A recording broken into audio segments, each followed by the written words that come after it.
Number: The Lake House Vindication. The first time I saw Carol Johnson eyeing our family's lake cabin like a predator sizing up prey, I should have known trouble was coming. But I was too focused on helping my 17-year-old niece Emma settle in for what I hoped would be a peaceful summer retreat before her senior year. The cabin had been our family sanctuary for over 2 decades, a place where 3 generations had created memories and found solace. What I didn't expect was for Emma's quiet afternoon of reading on our dock to trigger a campaign of harassment that would ultimately expose the most devastating secret Carol never saw coming. Emma sat peacefully on the weathered wooden planks, her book balanced on her knees, as late afternoon sunlight danced across the water. She looked completely at home there, which made sense. She'd been coming to this cabin every summer since she was 7. But to Carol, apparently, Emma's comfort level was proof of something sinister. The way Carol stood at her property line with arms crossed, watching Emma with the intensity of a detective surveilling a suspect, made Miss skin crawl.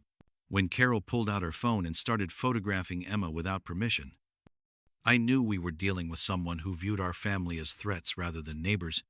I walked over with what I hoped was a neighborly smile, introducing myself and Emma. Carol's response was immediate and cutting. "I've been watching your guest, and I have concerns about the extended nature of her stay."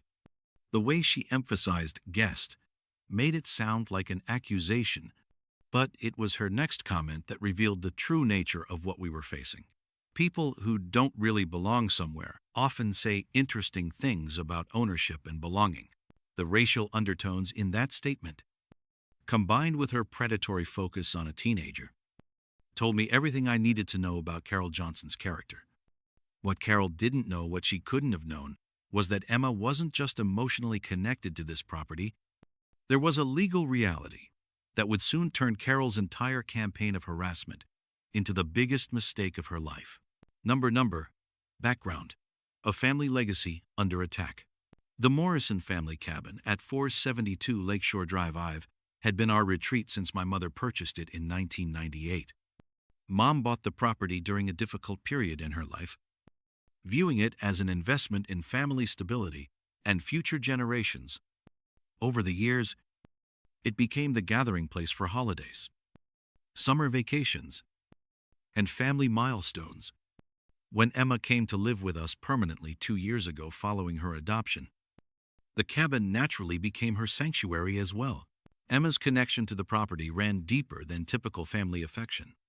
My mother had always treated Emma as a cherished granddaughter, not just an adopted family member. During Emma's difficult transition into our family, the cabin served as neutral ground where she could process her new life without the pressures of school and social expectations. Mom would spend hours with Emma on that dock, teaching her to fish, sharing family stories, and helping her understand that belonging wasn't about blood, it was about love and commitment. The Lakeside Commons community had evolved significantly since my mother's purchase. What began as a relaxed neighborhood of families and retirees had gradually transformed under the influence of residents like Carol Johnson, who viewed the HOA as a vehicle for enforcing their personal vision of community standards. Mom had mentioned Carol's previous attempts to purchase our property, describing her as persistent to the point of being inappropriate, but I dismissed it as typical real estate opportunism. Carol's obsession with our cabin apparently dated back to 2018, when my mother had politely but firmly declined Carol's offer to purchase the property. According to our neighbor Jessica Mitchell, Carol had approached the sale as more than a business transaction. She'd convinced herself that owning our cabin would be her fresh start after losing her husband. Mom's refusal had been purely practical.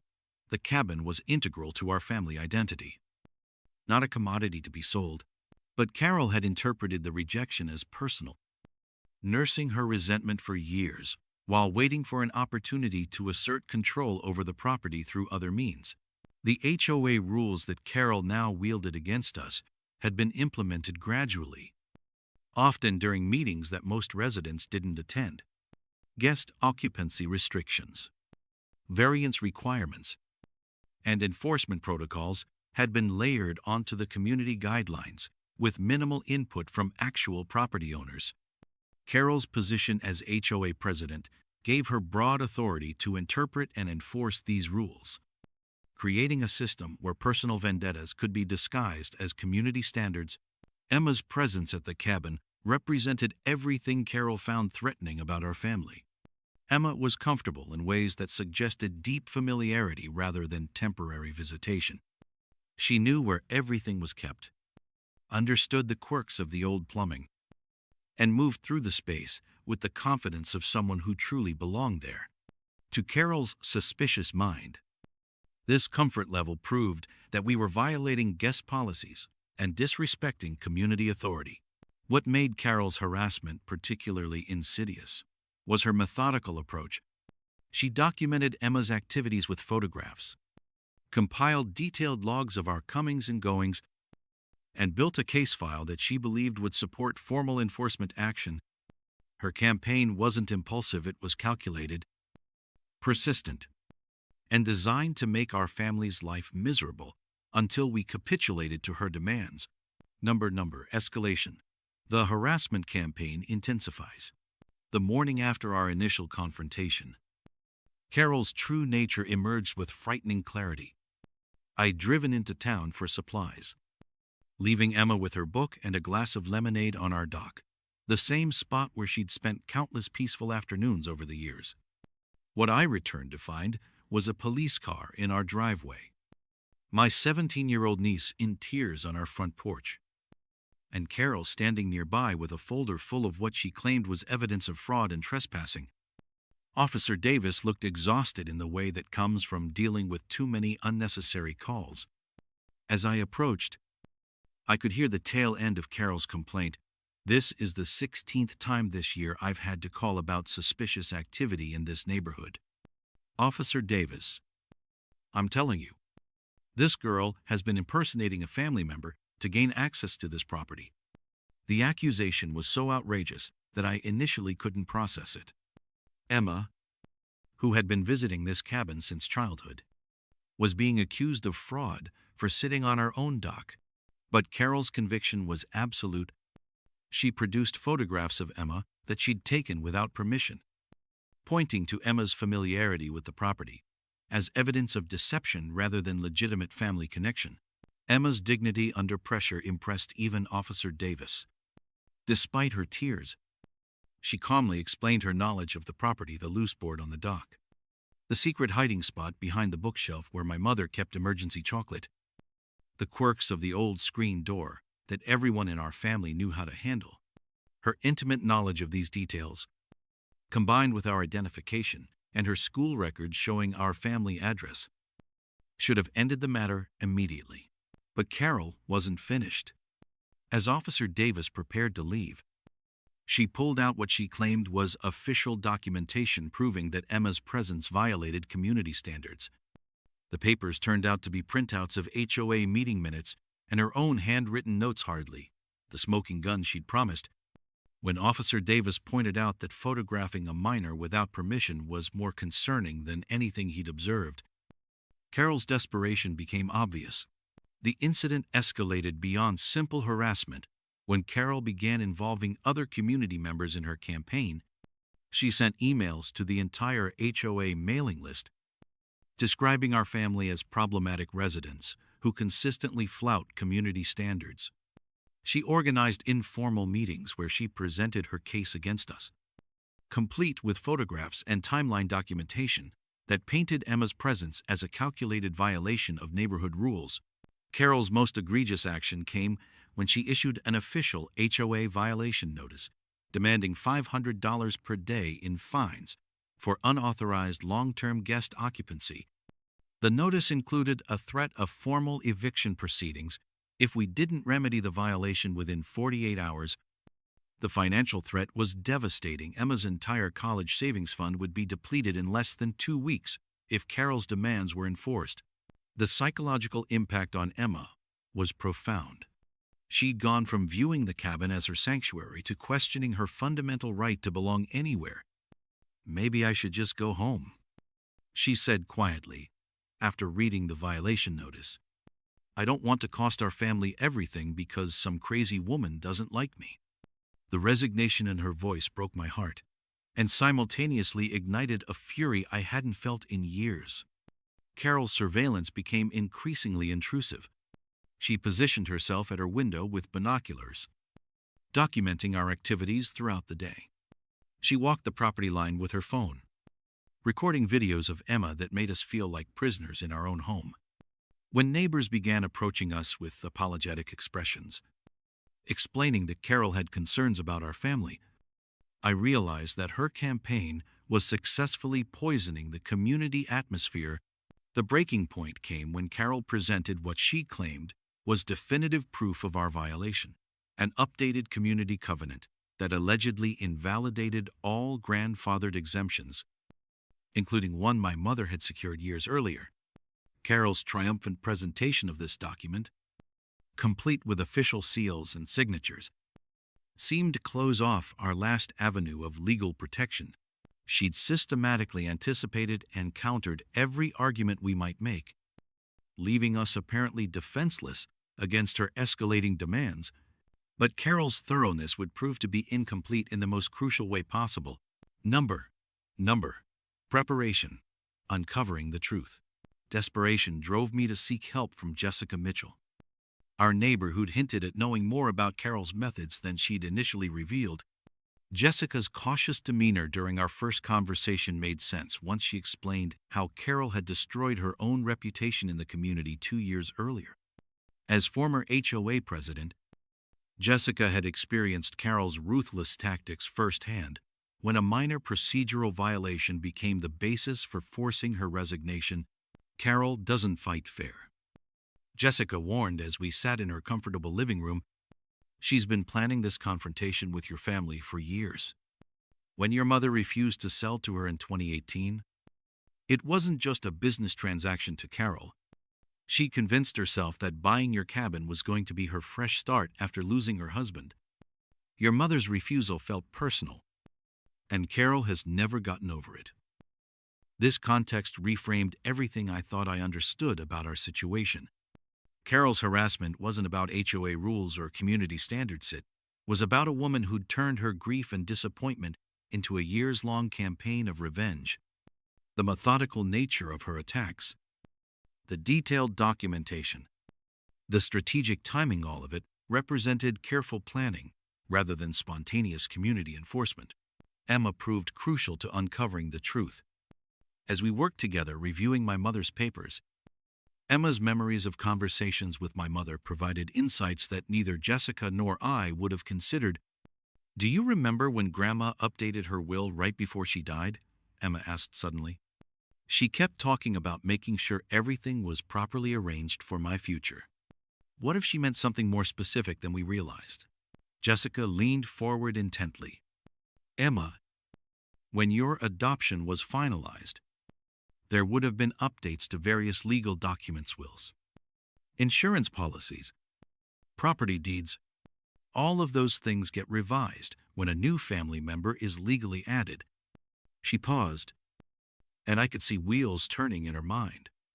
Jake, do you have copies of your mother's final will?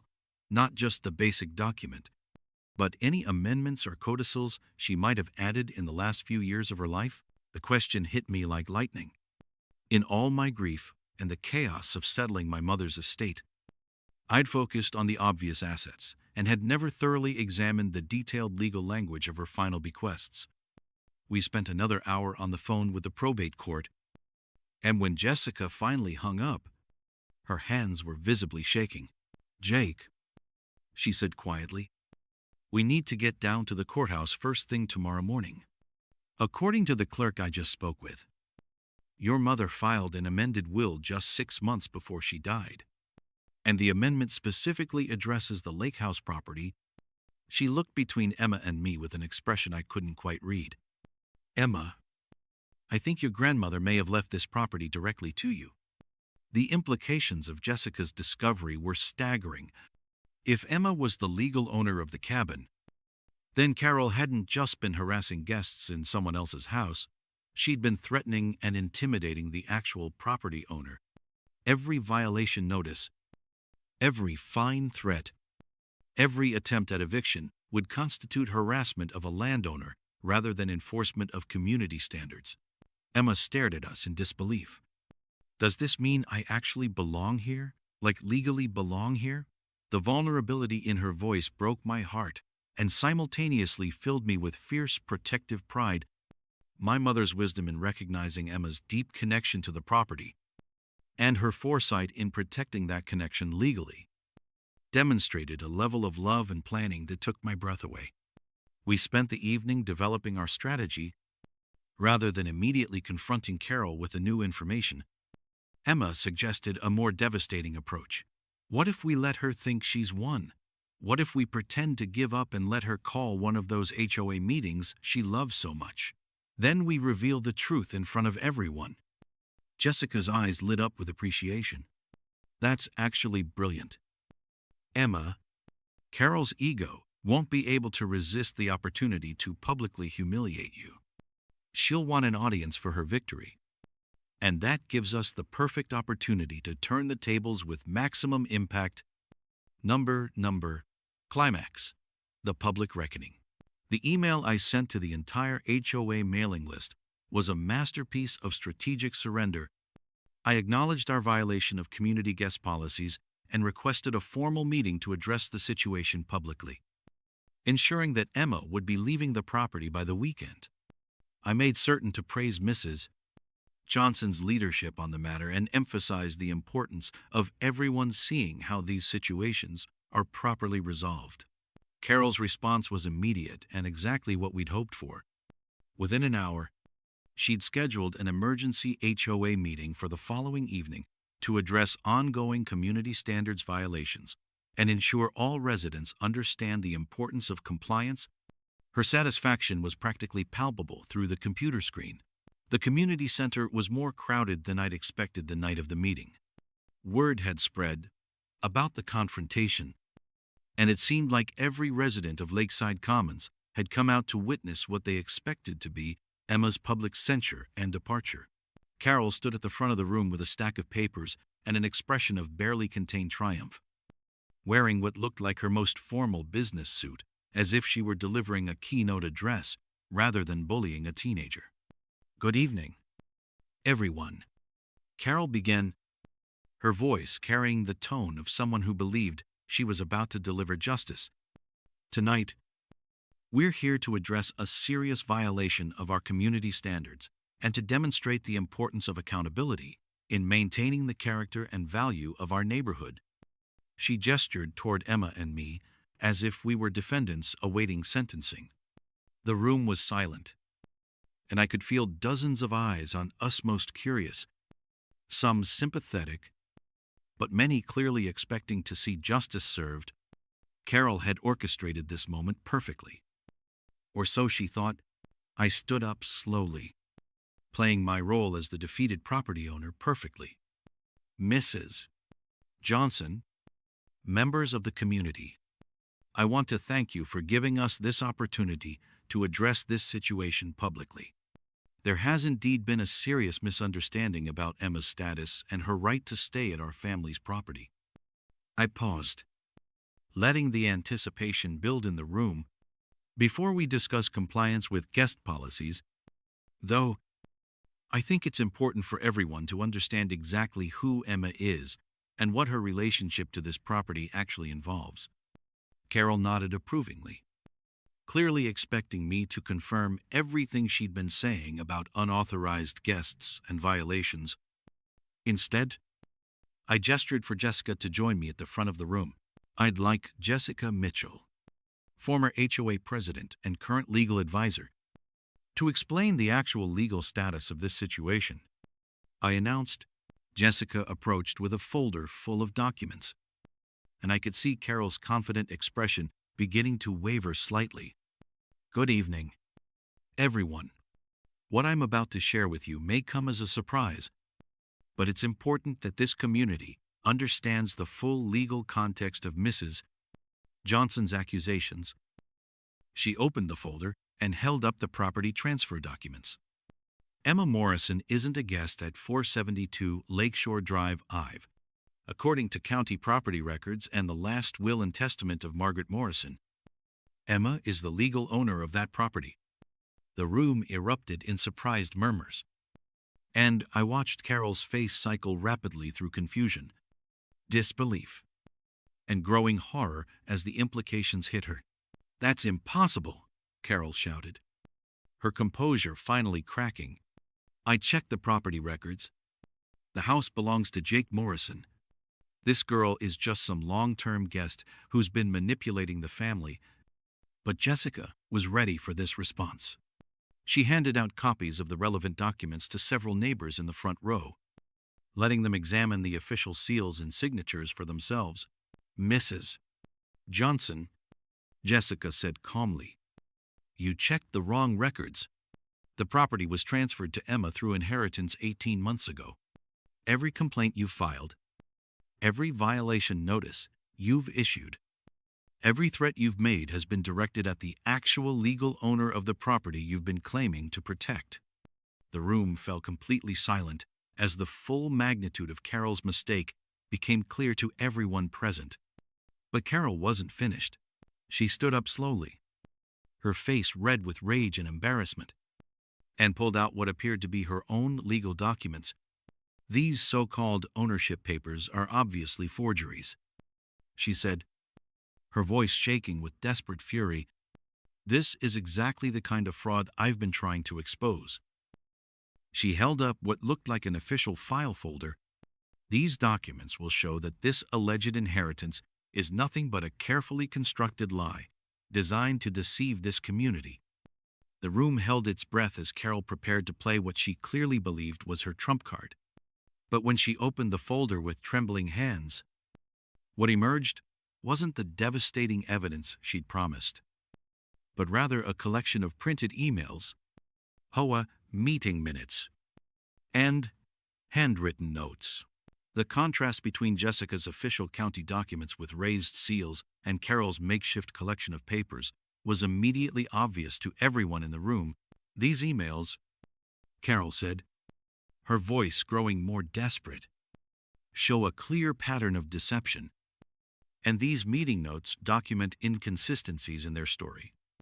But several neighbors in the front row began to exchange glances and shake their heads. Mrs. Peterson, who had been one of Carol's supporters, stood up with obvious disgust. "Carol, those are just your own notes and some printed emails. You told us you had official documentation that proved fraud." The community uprising that followed was swift and devastating for Carol.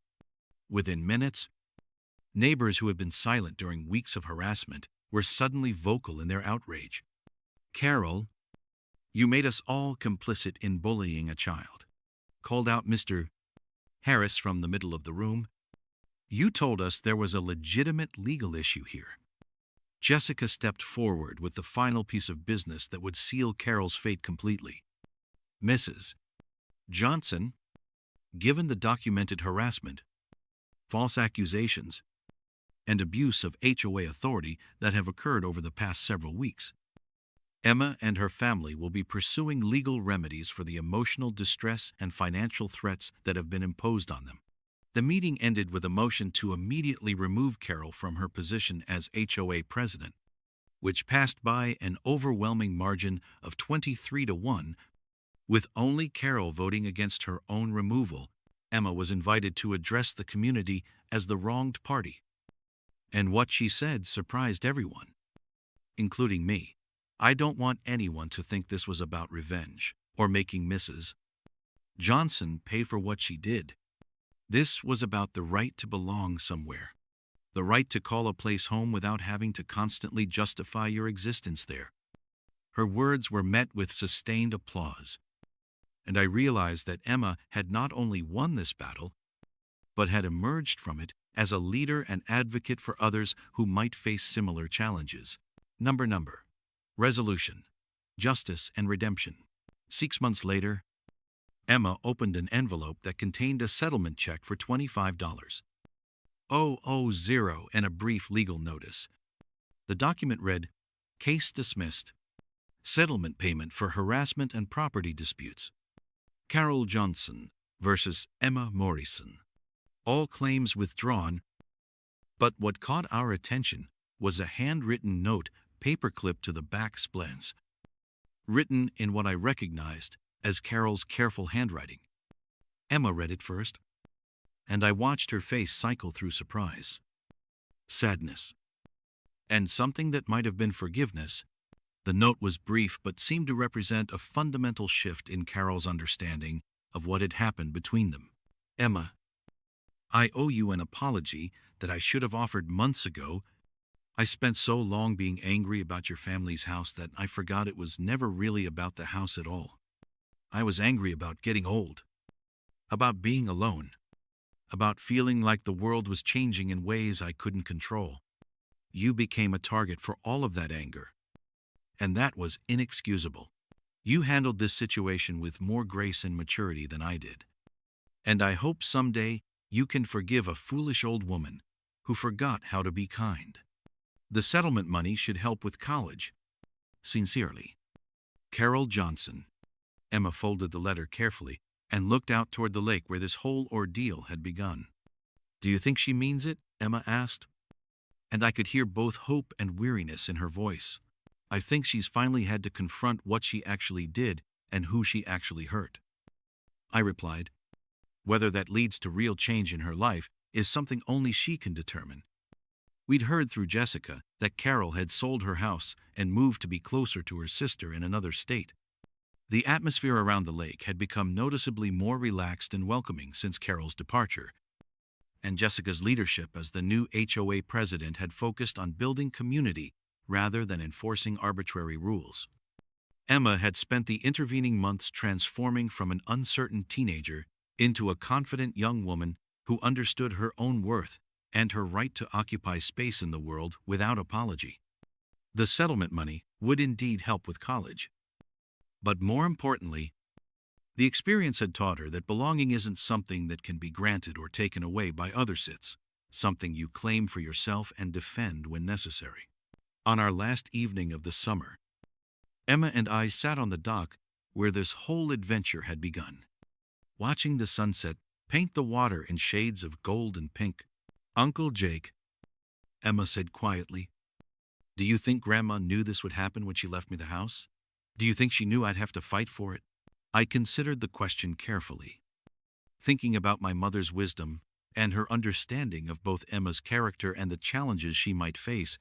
I think Grandma knew that this place would mean something special to you, and I think she trusted that you'd be strong enough to defend it when the time came. She was right on both counts. The house behind us was truly home, now not just because of legal documents, but because it represented something we'd fought for and won together. Emma had learned that she didn't just belong at the lake cabin, she owned it, legally and emotionally. And no amount of harassment or intimidation could change that fundamental truth. As for Carol Johnson, her months of harassment had accomplished the exact opposite of what she'd intended. Instead of driving Emma away from the property, she'd forced Emma to discover her true legal rights and her own inner strength. The woman who'd tried to destroy a teenager's sense of belonging had ultimately ensured that Emma's connection to the lake cabin was stronger and more secure than ever before. Sometimes justice comes not from revenge, but from the simple truth being revealed at exactly the right moment, in front of exactly the right audience, by someone who refuses to be intimidated into giving up what's rightfully theirs.